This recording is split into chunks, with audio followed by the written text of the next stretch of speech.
और होली के दिन जुम्मे की नमाज शांति से तो गुजर गई। शहर शहर लोग होली के जश्न में सराबुर दिखे तो नमाज भी पढ़ी गई। लेकिन एआईएमआईएम के चीफ असदुद्दीन ओवैसी ने होली पर सीएम योगी के इंतजाम को लेकर हमलावर किया। होली के त्यौहार के दिन की यूपी में कई मस्जिदों को कवर किए जाने पर एमआईएम के चीफ असदुद्दीन ओवैसी ने सीएम योगी और बीजेपी पर निशाना साधा। रमजान के मौके पर हैदराबाद के एक कार्यक्रम में बोलते हुए ओवैसी ने मुसलमानों को द्वितीय दर्जे का नागरिक बनाने की साजिश का आरोप भी लगा दिया। तो वक्फ कानून को और यूसीसी को लेकर भड़के ओवैसी ने पीएम मोदी पर भी निशाना साधा।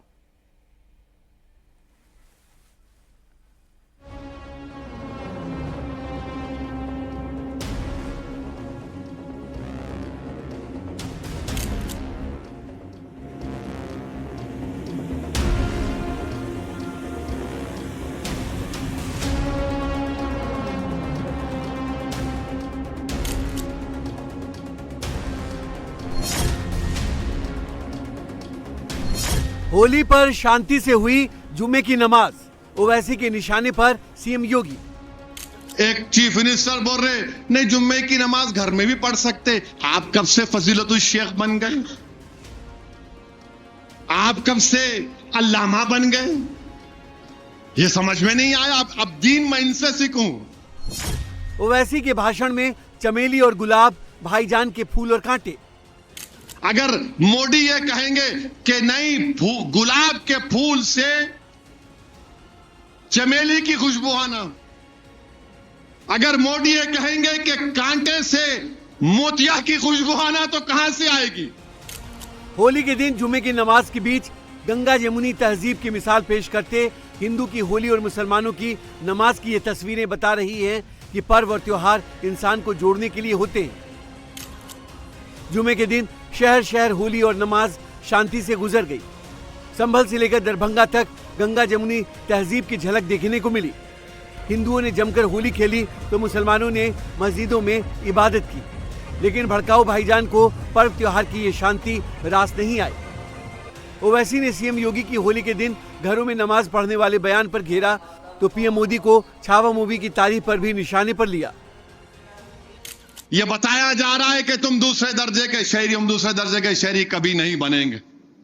तुम लाख बोल लो, हम तुम्हारा जमहूरी तरीके से मुकाबला करेंगे, मुकाबला करते रहेंगे और इंशाअल्लाह ताला तुम हारोगे। घर में बैठ जाओ। नमाज, एक चीफ मिनिस्टर बोल रहे नहीं जुम्मे की नमाज घर में भी पढ़ सकते। आप कब से फजीलतुल शेख बन गए? आप कब से अल्लामा बन गए? ये समझ में नहीं आया। अब दीन मैं इनसे सीखूं। नहीं जुम्मे की नमाज घर में पढ़ ले सकते। अच्छा, और क्या क्या कर सकते हैं घर में? बोलो प्यारे, घर में पढ़ लो। अरे मस्जिद है, फ्रीडम ऑफ रिलीजन है, मस्जिद है, सुबह क़यामत तक मस्जिद रहेगी। मैं आरएसएस से और खास तौर से वजीर आजम से और आरएसएस के लोगों से पूछना चाह रहा हूं, छत्रपति संभाजी को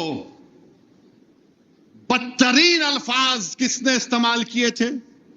सावरकर ने छत्रपति संभाजी के खिलाफ बदतरीन अल्फाज इस्तेमाल किए गोलवालकर अपनी बंच ऑफ थॉट्स में।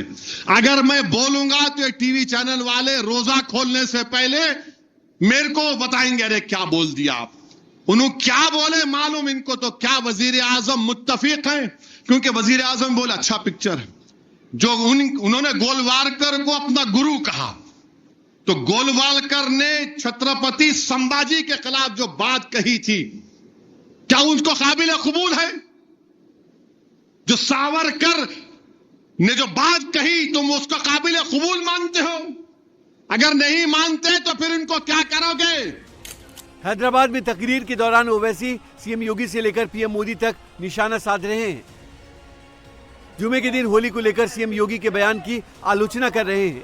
तो ओवैसी के दावे के उलट यूपी के मुसलमान अब जुमे के नमाज और होली की व्यवस्थाओं को लेकर योगी प्रशासन की तारीफ में कसीदे पढ़ रहे हैं। सबसे पहले तो मथुरा की इस पावन धरती से और इस पावन धरा से होली की शुभकामनाएं और होली की मुबारकबाद पेश करता हूं। जहां तक जुमे की नमाज की व्यवस्थाओं की बात है, वहाँ जिला प्रशासन ने और पुलिस प्रशासन ने आदरणीय डीआईजी साहब के नेतृत्व में और आदरणीय डीएम साहब के नेतृत्व में जो व्यवस्थाएं की हैं वो काबिल तारीफ है। हमारा जो पैगाम है हिंदू मुस्लिम एकता का, वो हमेशा कायम है और कायम रहेगा। सभी भाइयों को भाईचारे का पैगाम देकर मथुरा वासियों को माननीय हमारे डीआईजी साहब और एसपी सिटी साहब और जो आला हमारे दोनों इंस्पेक्टर कोतवाली, इन्होंने जो कामला संभाली, जामा मस्जिद, शाही मस्जिद, ईदगाह, अन्य हमारी जितनी भी मस्जिद है सभी मस्जिदों में जुमे का बड़े धूमधाम से और होली का त्योहार बड़े उत्साह से मनाया गया। अपने तकरीर में मुसलमानों को उनका हक छीने जाने का एहसास कराते ओवैसी वक्फ बिल को लेकर भी हमलावर दिखे। ओवैसी ने वक्फ बिल को मुसलमानों से उनकी इबादत गाह से लेकर कब्र तक को छीने जाने की कोशिश करार दिया, तो यूनिफॉर्म सिविल कोड के जरिए मुसलमानों की पहचान को खतरा बता दिया। वक्फ का कानून मोदी इसलिए लाए हैं, यह कानून बनाना चाहती हैं इस बिल के जरिए कि मुसलमानों से मस्जिदों को छीन लिया जाए, मुसलमानों की दरगाहों को छीन लिया जाए, खानखाओं को छीन लिया जाए, कब्रस्तानों को छीन कर खबरों को मिसमार कर दिया जाए। यह इनका मकसद है। उस बिल को पढ़ो आप, और अगर कोई वक्फ की प्रॉपर्टी पर 22 साल से काबिज है तो उसको मालिक बनाने का कानून बनाना चाहते। जो जायदाद को अल्लाह के नाम पे हम वक्फ कर दिए उसको कह रहे हैं कि नहीं, अब इसका मालिक कोई और होगा। हर जाविये से भारत के मुसलमानों को उनकी मजहब से दूर खींचने की कोशिश की जा रही। यूनिफॉर्म सिविल कोड, भारत एक गुलदस्ता है।